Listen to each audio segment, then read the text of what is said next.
effort.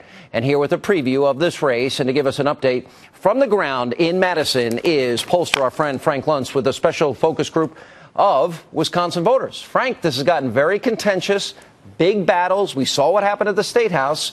Is it still as divided as it was? It's still divided. It's still partisan. And the question I got to ask my Wisconsin voters right now is, has this really done something good for your state? No. Yes. Why not?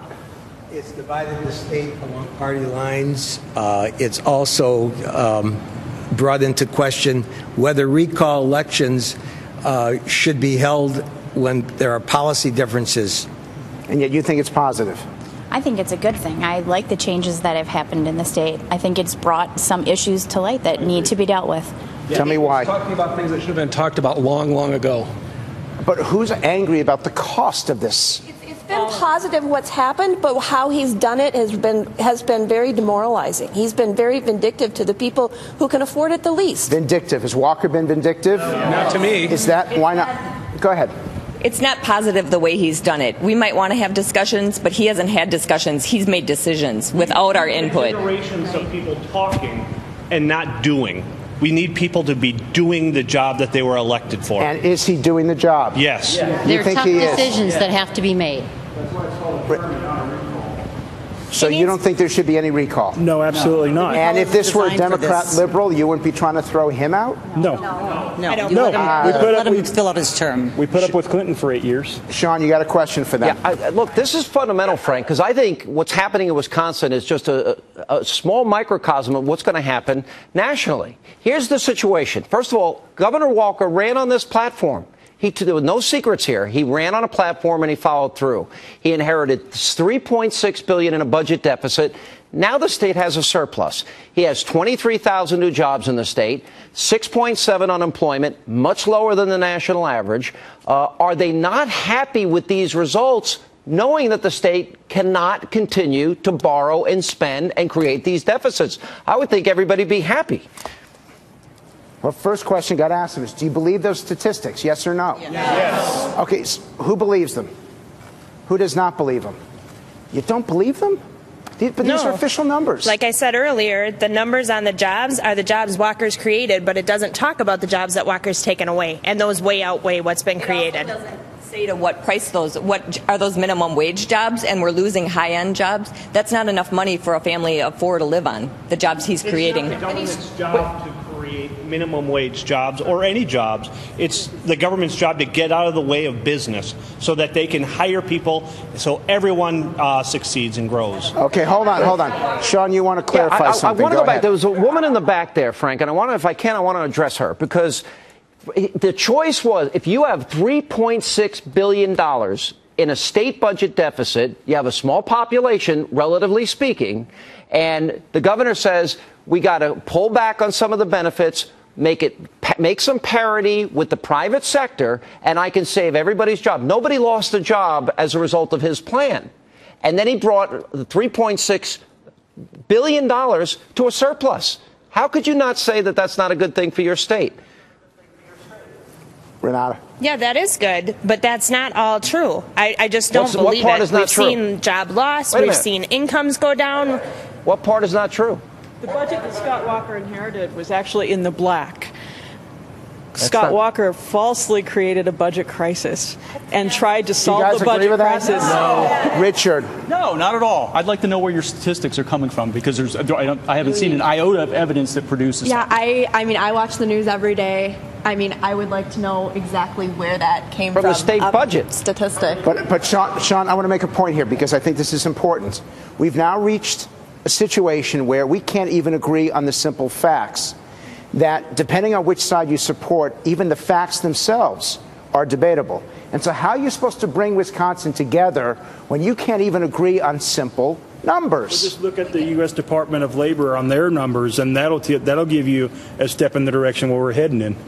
We've got to bring the people to the table. I mean, we've got to come together and talk together. And Walker hasn't been willing to do that. But you don't.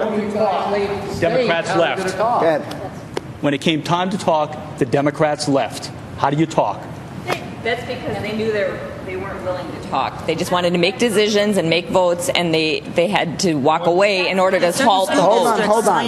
I want to get the two of you up front. Go ahead. That's not the way it works. You don't leave the state. You don't take your ball and go home when you don't like how things are going. Yeah, exactly. I mean, you don't just leave the state when you don't want to take a vote on something because you're not going to like it. But you Okay, wait. I want to show the people the ads that you saw earlier. Sean, we got two ads to show you.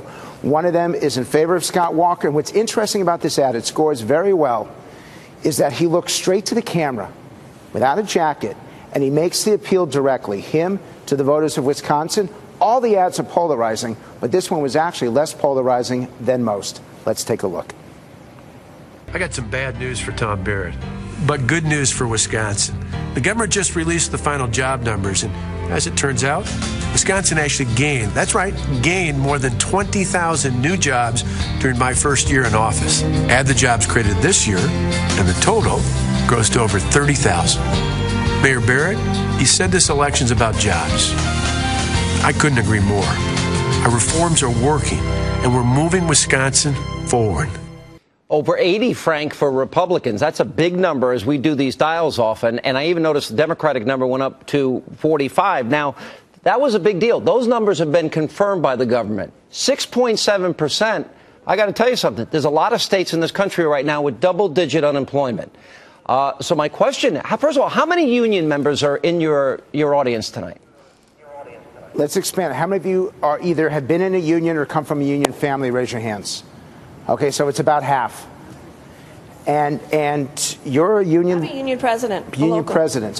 Why this contention between Walker and the unions? Why can't you get along? He would never come to the table. We tried to get him to the table. He wouldn't come to the table. It's not what he's done. It's the way he's done it. And he's hurt the people at the bottom the worst. And he didn't campaign on this. He never mentioned it when he was campaigning. Hey, wait, Frank, Unions said that they would make concessions, and then they rushed to sign contracts that were not going to make concessions. What about all the teachers that swore an oath that they would educate the children when they decided to take off on their days when they were not supposed to, and went to the Capitol and protested against the union rules that they actually had installed in the past? You're nodding your head. I had to take a day off of work because my kids couldn't go to school because their teachers decided to come to Madison. I think the most interesting thing since the whole union is that union membership has gone from teacher union membership has gone from 17,000 to 11,000, which is about a 30% decrease. And those are members who are choosing to leave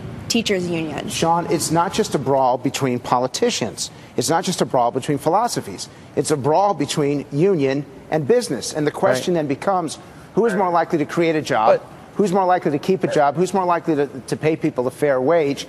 This thing in Wisconsin is a microcosm of what's going on nationwide. Well, it seems to me, and this is what I'm having a hard time, nobody lost their job and the facts are the facts that he did inherit a $3.6 billion budget deficit. And now the state has a surplus. As you were speaking to that union member, I was thinking about, is she comfortable and happy with how the unions acted when they went to the State House and they took over the State House and people didn't show up at work, when all Governor Walker was asking was that the same payments that the private sector is making to their health care and to their retirement funds would be made by unions. Is that not fair? But the fact that is not talked about is the fact that over the last 15 years or more, the workers of the state of Wisconsin have given up pay raises in order to maintain their benefits, and then to have their benefits yanked out from underneath them in 1 month. The whole country. So has the private sector. I pay 100% of all my benefits. I pay 100% of my pension contribution out of my check. My wages drop. I worked for the state for 6 years, and I didn't have a choice as to whether or not to be in the union. I had to pay the dues. If I did a better job than the guy next to me, I still got the same pay that he did. John, we got so much more of this to get to. I've got some ads that are being run against Scott Walker that are quite effective. But I got to tell you, when you come up here, you wonder, is this what's going to happen in the other 49 states? Have we now become so divided that there is nothing that's going to bridge this gap? Frank, I got to tell you something. You're absolutely right, because what's happening in Wisconsin is coming to the United States now that we have $16 trillion, $5 trillion plus in new Obama debt. But we're going to take a break. Frank, stay right there. You have a great